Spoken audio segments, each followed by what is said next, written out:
Yo, what is up? So Mateusz Gamrot versus Dan Hooker.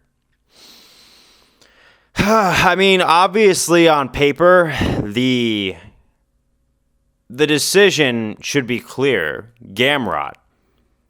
He lost his UFC debut, went on a tear, got some close fights, like with Arman Tsarukyan, right? Arman could have honestly won that fight probably. And then you have him go against Beneil Dariush, where he really just catches his first decision loss. And it was a close back and forth. I mean, he was able to hang in there with Beneil Dariush's grappling, which is impressive feat by itself.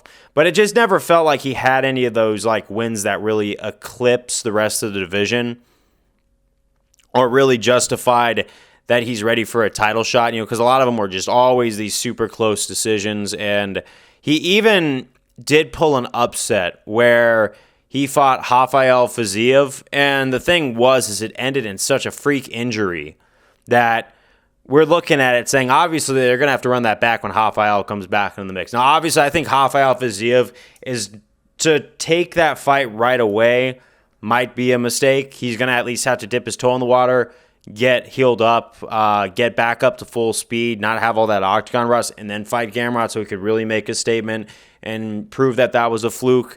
That's just the way I feel about it. Get up to speed, get a little bit more time in the octagon once you get back from that injury, and then you could prove him wrong.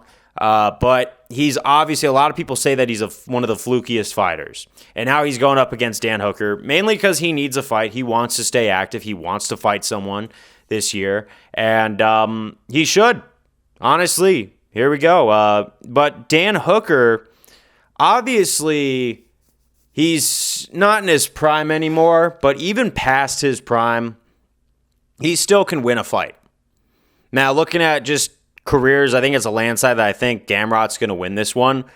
But you got to look at the alternate timeline where the universe has a sense of humor. Am I saying this is what's going to happen? No, I'm just saying it's a possibility. But we've seen this before.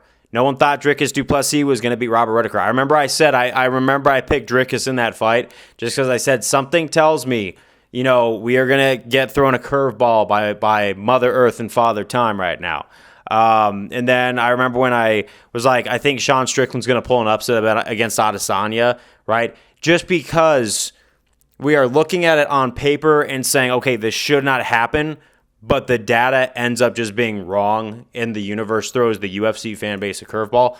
What if, and this is a what if Dan Hooker beats Mateusz Gamrot and is the guy to really give him a solid L? Or at least just maybe a questionable, maybe it goes the decision and it goes in Hooker's favor because they are, in that territory, right?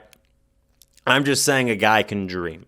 But I really feel like Gamrot, though, shouldn't be fighting Hooker. I really feel like, and I'm going to get into this in this next video, maybe Michael Chandler would probably be a good fight for Mateusz Gamrot. If he does win this and the paper data is all right and everything like that, I think that would be a good one.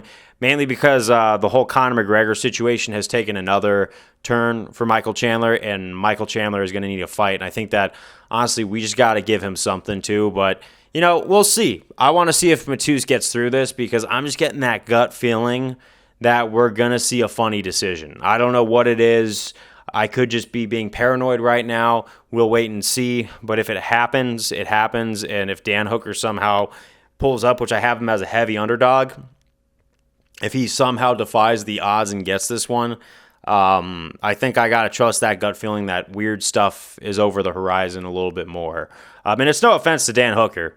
I just know that he hasn't been the same ever since that Dustin Poirier fight where he took a lot of damage, and there always comes that time, and Hooker's been around for a very long time in the UFC. He has kept his longevity as long as he could, even after all that damage Poirier just put on him. He was on a massive L skid, and then he continued to actually get a couple wins. So, you know what? I think this could be a shot at his redemption arc. Who knows? One last hurrah to see if he's really worth it, if he's really worth the title shot anymore. Maybe if he really pulls a few upsets, we could be seeing Hooker versus Makhachev 2. I mean, that's a very, very long shot prediction. Well, like I said, man, the universe throws us these curveballs sometimes, and we just never see it because the data never makes us think that it's going to happen. But that's what I got to say. But my favorite for this fight is going to be Mateusz Gamrot, just because, I think that this is definitely a matchup for him where he could still get a massive W as long as the universe decides to make sense. But that's all I got to say. Peace out. See you on the next one. Later.